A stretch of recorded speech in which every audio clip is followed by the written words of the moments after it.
Well, howdy there, y'all. Yamasaki here, and happy 4th of Independence America Day here. And today we're going to be going over some black powder weapons. And we're even going to be going over one that has been homemade.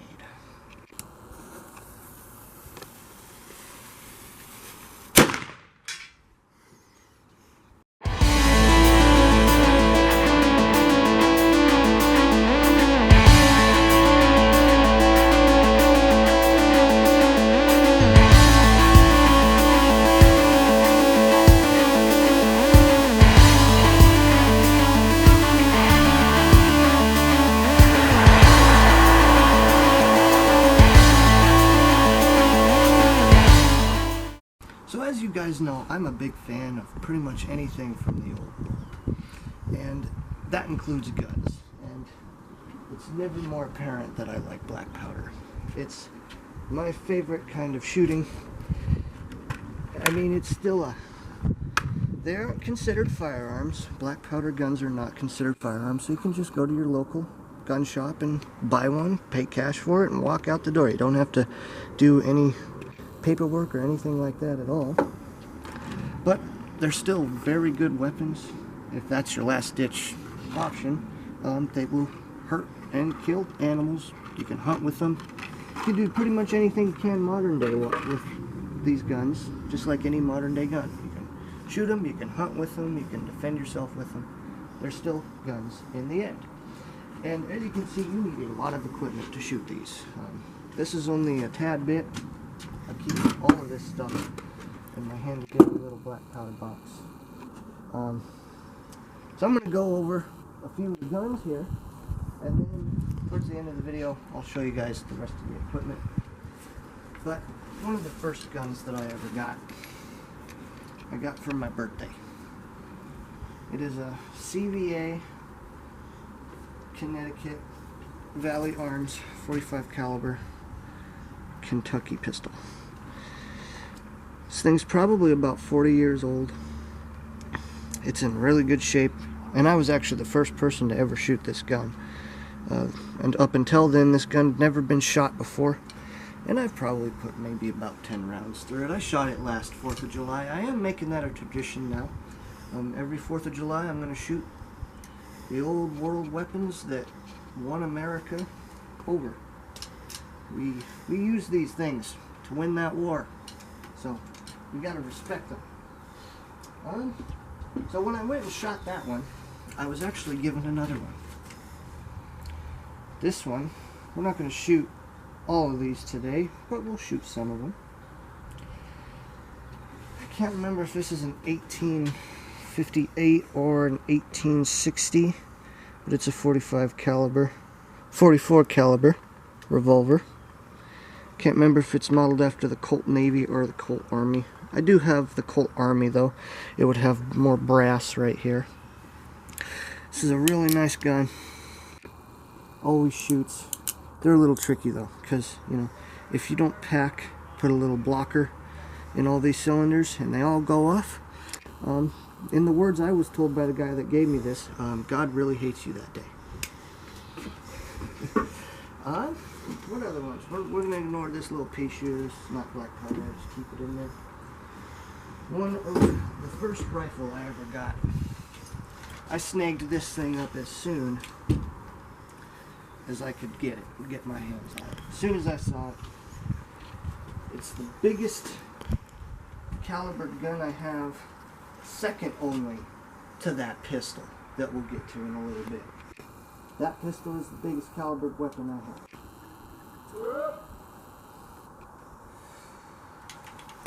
So we're going to take this guy out.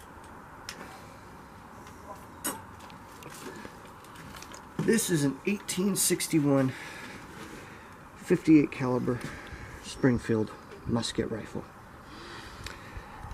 This thing, I paid a pretty penny for it, but for what it is, it's a beautiful, beautiful gun. This is what the Union side would have used during the Civil War. On the Confederate side, they would have used the U.S. 1860 or 61 Enfield, I believe, which is pretty much no different than this, just styled a little bit differently. This is a replica. This is not a real Springfield, but it damn near shoots like it.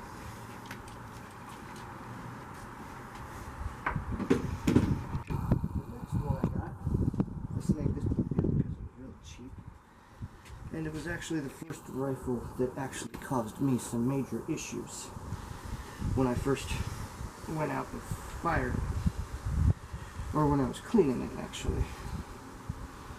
So these gun socks are sometimes a pain in the butt to get off. Get this one off here.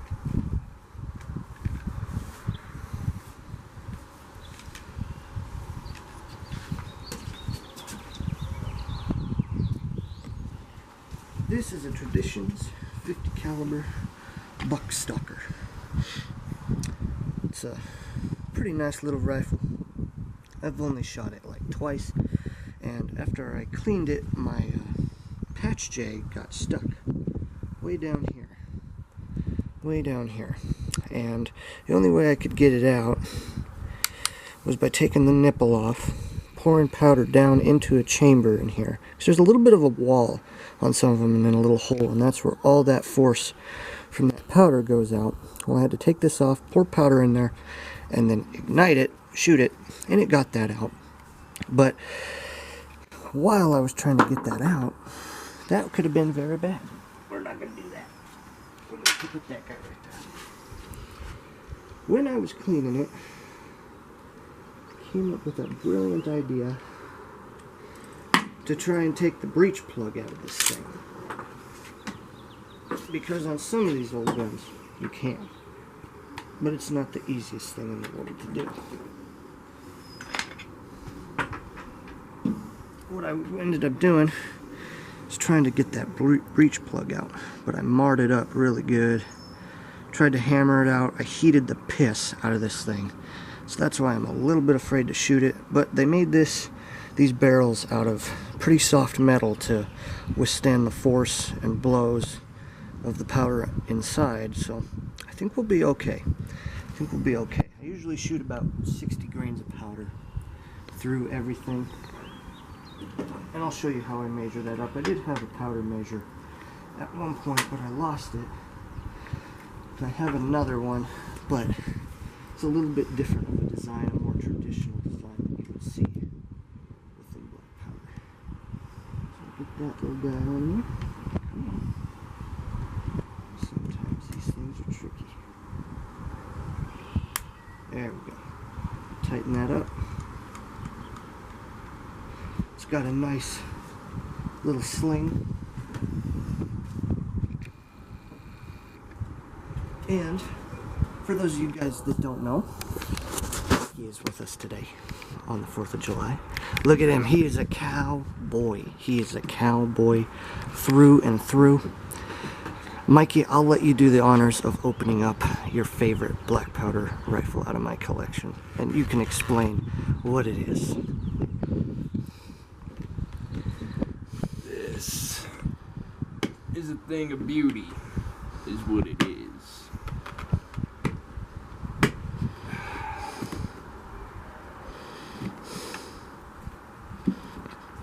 Come on, bitch.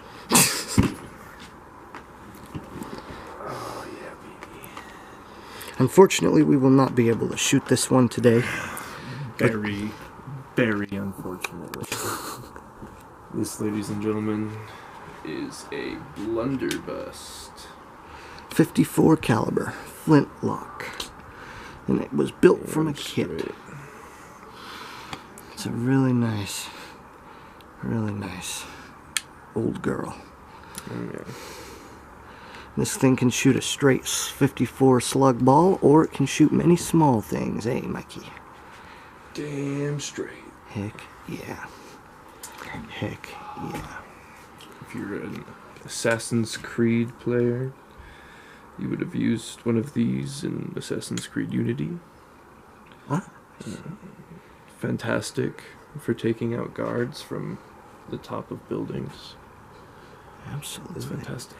Absolutely. So yeah, that is pretty much all the weapons I have out today. Aside from Mikey's, which he has yet to show. This right here, ladies and gentlemen, is a Rock Island 38 Special. Model M200. Yeah. We've got 6-cylinder. We've got some injection right there. yeah, we've got some hollow points. Nice, Mikey, nice. So don't fuck with me. If you see me on the road, I will not hesitate. And he's got a little holster for it too, which is all nice and giddy. So, Mikey, what do you say we get to shooting? I say we blow some shit up. All right. So, the first one I'm going to be shooting is the 1861 Springfield 58 cal. I just had to cast some bullets. Me and Mikey both have one shot. These are called mini balls. And they don't look like balls, I know, but that's just what they're called. They're called mini balls. And these are different from just a standard round ball that most of these guns shoot. These are 50 calibers, so these are .490. That's the diameter, and these are .575, so they're a little bit smaller than the barrel. And the way this works is, compared to loading a patch, you have to load your powder, put a patch, put your ball, and then ram it down and get it twisted in that rifle. And this one, you have a little bit of space to where that bullet can move, and when that powder goes off, it expands the back ass of this thing called the skirt, and that gets with the rifling, and that's what makes these things twist. It is a little bit tricky to cast these things. This is one of the defective ones. This is a little stubby. It probably could shoot, but it probably would be very, very, very inaccurate, and you probably wouldn't be able to hit anything with it. So that's just one I can keep, or I can melt it back down and try and make a better one. So I'm going to show you guys the process here. Very simple process. One of the great things about these Civil War rifles is probably Hickok 45 went over this. He did a review on this same rifle. His was an actual authentic one, though. Lucky guy.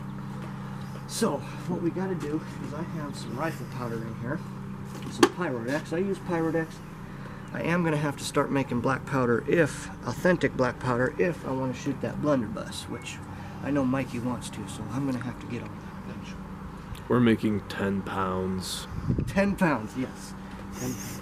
This is rifle powder. This is, I think, the difference between rifle powder and pistol powder has smaller granules, while rifle powder, being you have a bigger bore, you want some bigger granules. So I have some rifle powder in this little thing. And I did measure this. This little nozzle right here holds about 30 grains of powder. So what you want to do is when you're shooting one of these, a lot of people, and even I will say, go based on the size of your caliber. If you're shooting a 58, you can get away with 60 no problem. If you want to start with 50 grains, that's fine. Depending on what caliber you have, for every 1/5 or 1/10 of a caliber, you want 1 grain of powder. So, being this is 58, we're going to put 60 grains in. Let's see there. There's 30.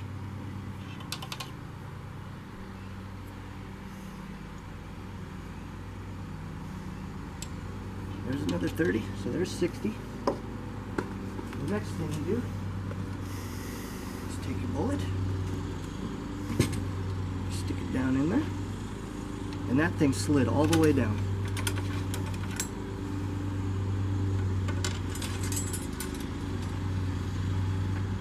You just want to give it a nice, you want to get it down there. You do not, I repeat guys, you do not want space between your powder and your ball. That's when these things turn into bombs. So give them a good down. I know a lot of people say when you're doing this and you're mashing the end of that ball, you're going to mess it up and not be as accurate. You know what? This thing's rounded, so the more you press down, the more rounded it'll be. So it kind of keeps its shape. So now we have our powder, we have our mini ball. Last thing we need is what's known as percussion cap. Now these are what you can find on the back of your regular bullets for 5.56, 44 Magnum, anything like that. These ones are oversized because these are for a musket. These are pretty big. It's kind of like your fuse for a firework. Best way I can explain it. I use CCI. Found those on Amazon. It's very hard to find those musket caps. Next thing we're going to do, we're going to cock it. We're going to put our cap, we're going to go shoot.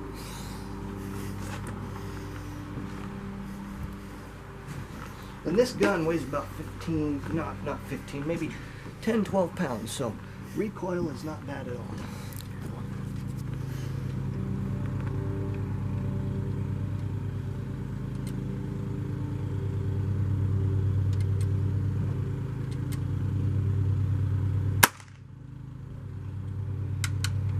So we have a misfire. Let's try that again. Keep this down range.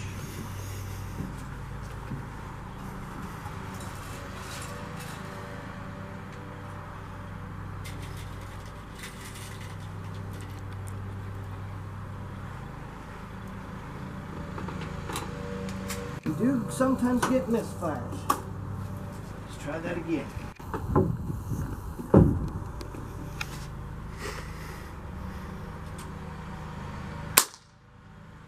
Misfire number 2. I'm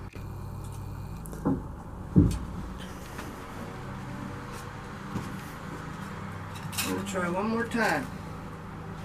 And if not, we're going to have a little problem on our hands.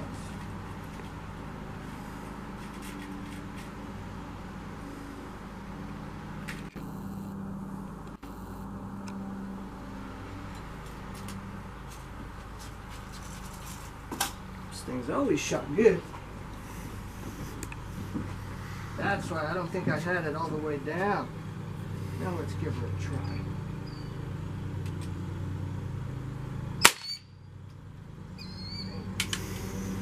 Alright. So I don't know what the heck's going on with this thing. It should have shot. It should have shot. Guess we'll keep trying here. One more time. Get that thing down.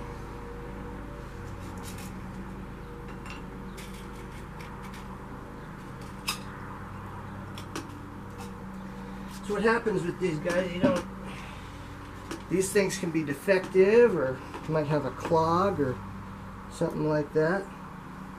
Make sure we have that thing all the way down there.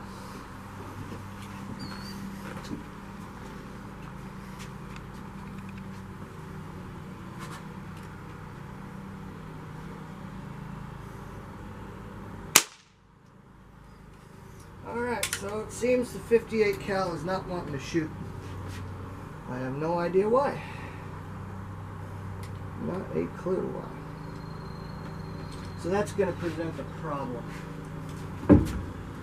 Because now it's loaded, and we don't have a way to get that thing out. I think I have a screw, but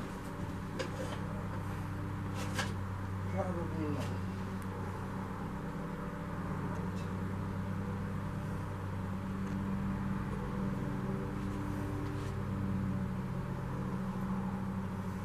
Being that thing is so big, the way I've cleaned it is that thing's so big I don't have a big enough rod or a jag or anything like that. I do have a brush, but what I've done is I've stuck patches down there and blown them out of the nipple hole with compressed air. So I might be able to do that with all of that stuff. It's probably just clogged. So we're gonna have to diagnose that, but we'll move on. We will move on nonetheless. We're going to shoot buckstock. We're going to try to shoot. Huh? We're going to try to shoot. Yeah, we're going to try to shoot. So that is unfortunate and disappointing that that thing does not want to work. So again, I put 60 grains of rifle powder in there. Put this guy down and grab a patch.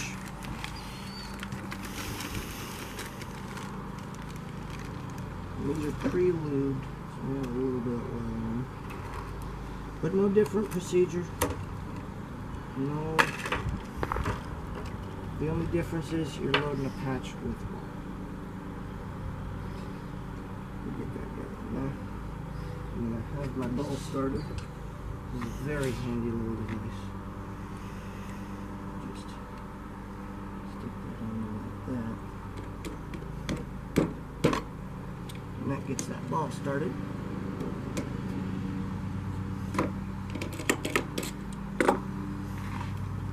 I'm going to take a slightly bigger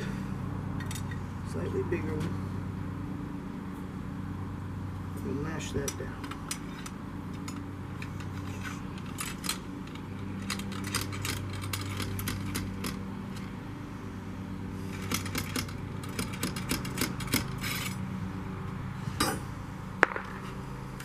And just for extra security.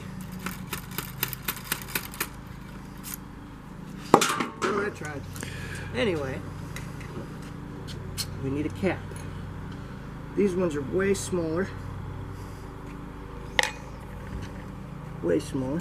You get a nice little look right there. Mike, what in the hell are you doing?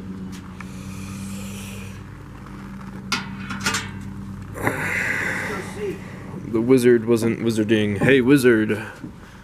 How about you put your wizard stick back in your wizard gun? Wizard gun? Your wizard gun.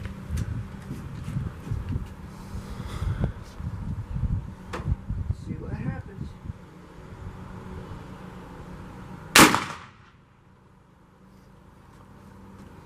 Dog diggity dang. So that one went off like a breeze. That one went off beautiful. Mike, do you want to try shooting it, or do you want to wait until we shoot that pistol? I'm shooting that motherfucking pistol, brother. That pistol, all right. We'll do one more round out of this guy. You can get a few shots out of these until they start clogging up. Once they start clogging up, it's really hard to get your patch and your ball down there. So we don't want to shoot these too much. Or well, we can shoot them a couple of times, but after that, things are going to get quite difficult. Now, a lot of the times, you want to wait a minute, because there might still be embers down there. Try and load your powder, that goes off, you'll get a Mikey finger. You'll get a Mikey finger from powder.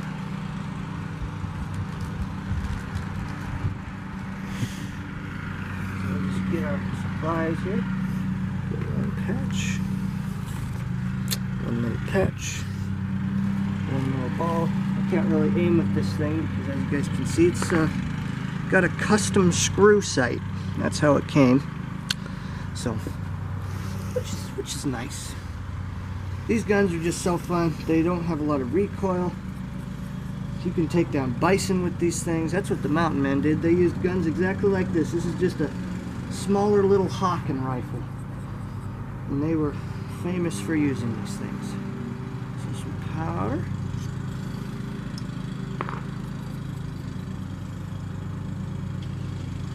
It's always tricky. There we go. 60 grains.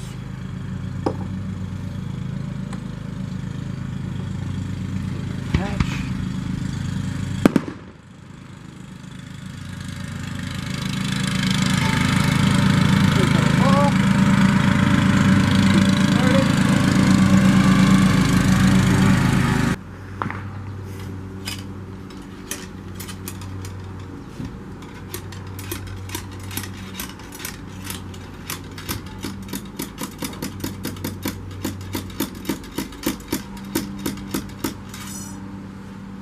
Down in there, grab us a cap,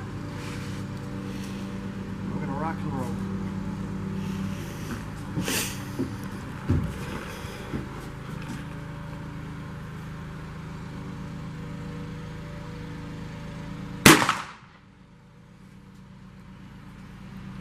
Shoots like a dream.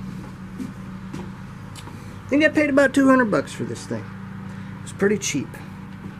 And you know, I've marred it. I scarred it a little bit on the back of the breech. This thing shoots great, aside from not being able to aim. So, with that, Mikey, you're gonna learn how to load a black powder. So Mikey wants to shoot the Kentucky, or the Connecticut Valley Arms. So what do you do first, Mikey? First off, you find your nearest YAMAHSAKI.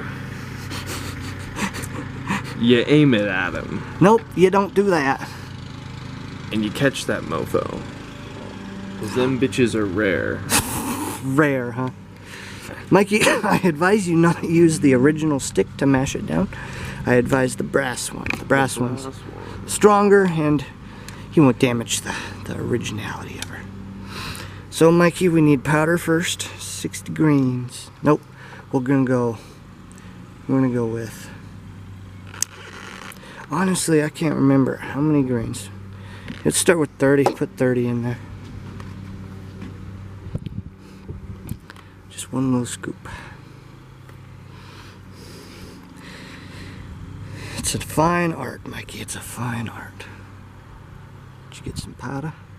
Yes, you did. Powder in the nozzle.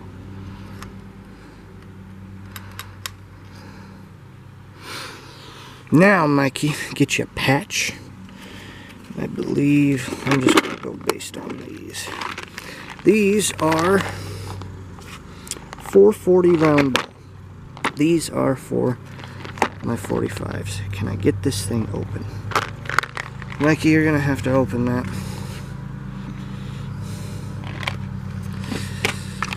So Mikey's getting the patch ready. Trade you. Trade me. I'll take that. Watch my finger. Mikey has a,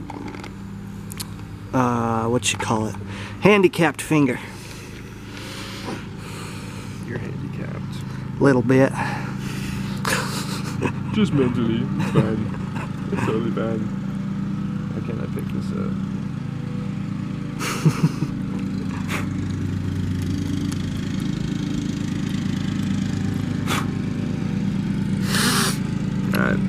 Alright.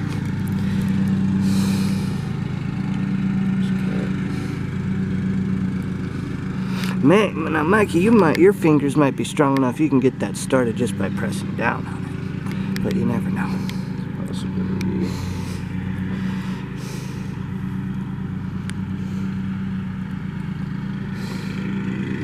Kinda. Negatory. Let's see if I can get I this. kinda got it. Kinda got it. See if I can get this off, because this will not fit down in that barrel. Nope, I tightened it. Oh my, folks. Oh my, we're having some struggles here. So, Mikey, get your ball starter. Take that brass piece off the end, because I don't know if that'll fit in that barrel.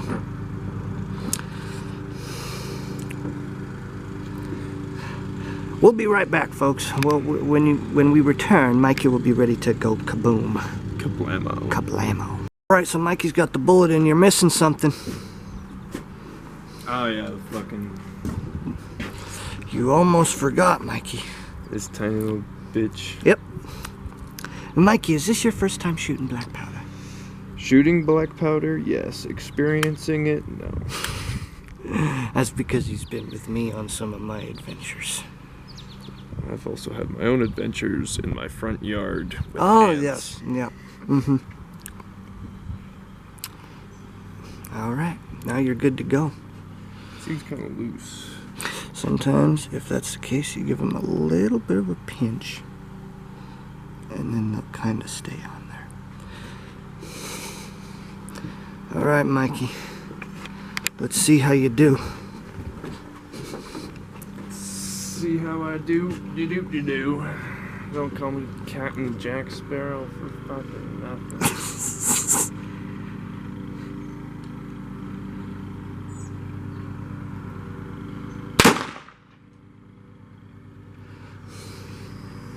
How'd it feel, Mikey? How'd it feel? Fantastico. Fantastico, fantastico. Alright, so being that the old 1861 is not cooperating, I figured I'd show you guys this rifle that I recently got, this little carbine, from the gun show, the local gun show that I went to. This is the Heritage Manufacturing Settler Mare's Leg. It's calibered in .22. I bought it immediately. It was the first gun I saw. I've always wanted one, you know, just a cut down Henry lever action. It's a cute little thing. So we're gonna go shoot this. Hell yeah. See if I can hit anything with it.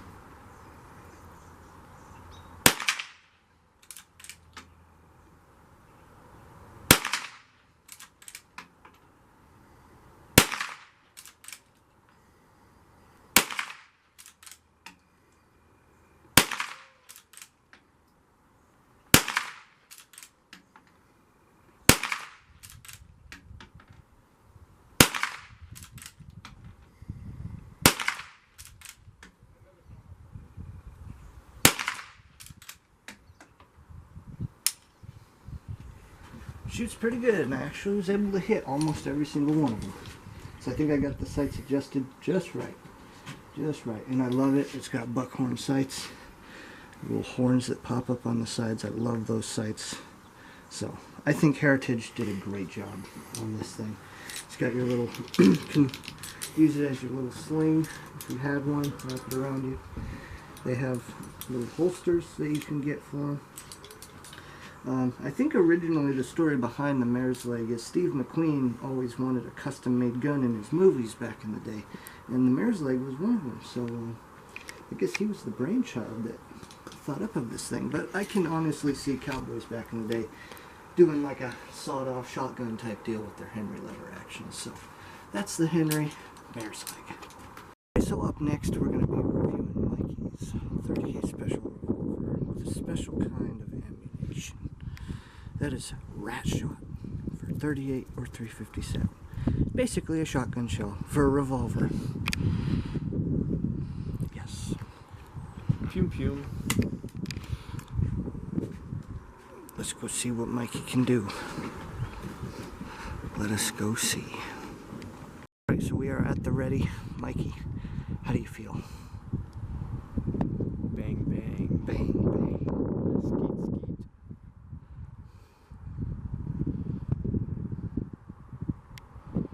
Going live.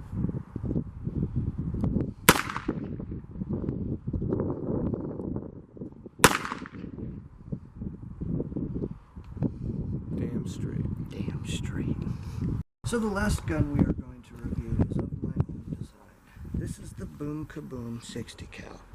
This is a pistol that I made in about one day using a 2x4 and just a piece of pipe and a couple other gizmos. It's literally a pipe, and we welded a breech plug back here, drilled a hole. It's smooth bore, so there's no rifling. I used a piece of wire to hold the front of the barrel on, and then a radiator hose clamp to hold the back on.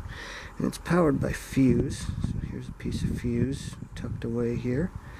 And I just carved out the 2x4, and lo and behold, it shoots. I use a 490 50 cal bullet in it, and I have to use patches to compensate for the size difference. But as you guys saw and probably heard in the beginning of the video in that intro, I was able to hit something with this thing, which I didn't think was possible. So we're going to try and achieve that again.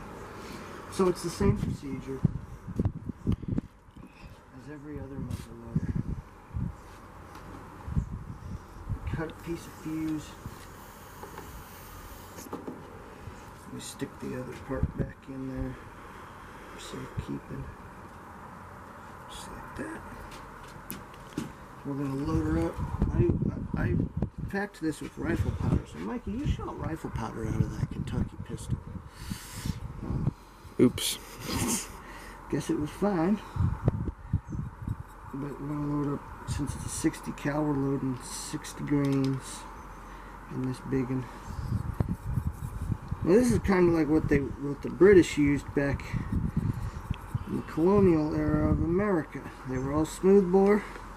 You didn't get much range, but they were easy to load, easy to clean, because they were just a smooth bore. So now, if Mikey won't hold that, I gotta cut some patches. Gotta cut a wad patch for the powder. Notice how there's no trigger. Completely fuse driven. So then next thing I do is I take a little piece of cotton and I put it down in there.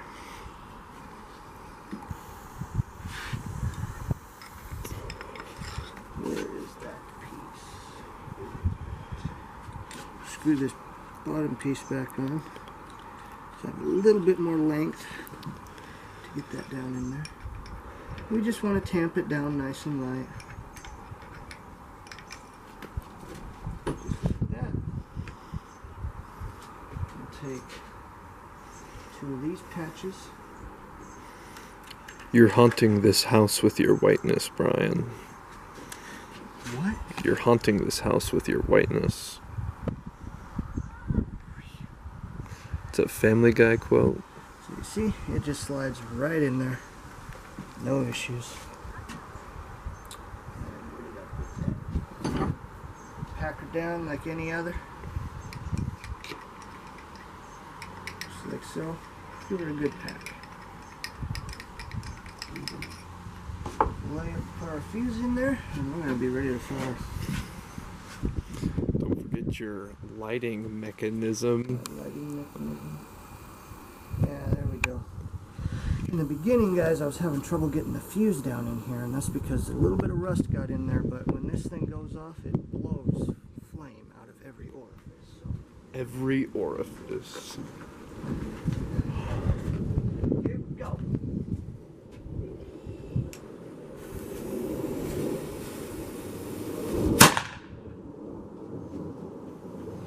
Shoots like a dream every time. Every time. You can see the smoke blowing out of there. This is a cool little pistol. I don't know, I get bored, guys, like you've seen with the V8 engine that's probably unsavable at this point, the spare block at least. I get bored and then I build things. Serial number 0. I'm going to be making more in the future. Better ones. Better ones. So that's pretty much going to do it for this video, guys. We're going to close up shop here with some basic equipment and how to clean these guns. As you know, they're muzzle loaders. You load them into the muzzle. You can't get from them in the back at all unless you take the few pieces that are for percussion guns or flintlocks. You can kind of get in there, but not fully. So the way you clean these is you're going to need at least a ramrod of some sort. You need that to pack your bullets as well as clean these guns. I just have a brass one, then I have an aluminum one that's a little bit longer. I have another chunk for it that latches onto the front of it so I can clean that big 1861. No idea what it was. So one of the first things you're going to need to do, because I'm not really going to clean these, I'm going to have to do that on my own time. But the first thing you're going to do is you can take one of your guns, and you're going to need a little cotton brush. That's for spreading boar butter. Boar butter is very important. I'll get to that in a minute. But for example, what you can do is take a little brass brush. In this case, I'm going to need a bigger one. They make nylon ones. One's made of plastic to be a little easier under the bores, but that's why primarily made of brass, because it's softer than steel. So if we can get this thing in here. This thing might be too small for this thing. Looks like it. Anyway, you'll put your brush on your rod and you'll get all the coarse crap out of there. Get it all out. What you're going to do next, and the way I was taught this all the way back in middle school by a teacher that was really into black powder as well. Just take some hot, soapy water, pour it down the barrel, and in this case I can't do that with the boom kaboom because it can't get out of there. But it'll go out through the nipple hole and it'll get all that other stuff out. You once you do your soak and your wash and your flush of the barrel, you'll take your patch jag, which is this little guy here. It'll fit under here. Take your patch jag. You'll screw it on like that, like so. You'll take a patch, you'll run it through until you hardly get anything on that patch. No more black is coming on that patch. Once you do that, you'll take a little pillow. Excuse you, Mikey. Gazoon tight. Take your little pillow, you'll screw on just like so. You'll run it through with some boar butter. And boar butter is this beautiful stuff that man has created. It's a gun care lubricant. It kind of smells like mint. When you put it in there, it prevents rust, it helps clean it, keeps it lubricated, does all the good stuff. Once you do that, you're going to want to check your guns every, I don't know, couple of months. Make sure they're not rusting too bad. If they are, run some patches in there, run some more butter in there. You should be good to go. You really should be good to go. But with that set aside, I hope you guys enjoyed this video. Don't forget to like, subscribe.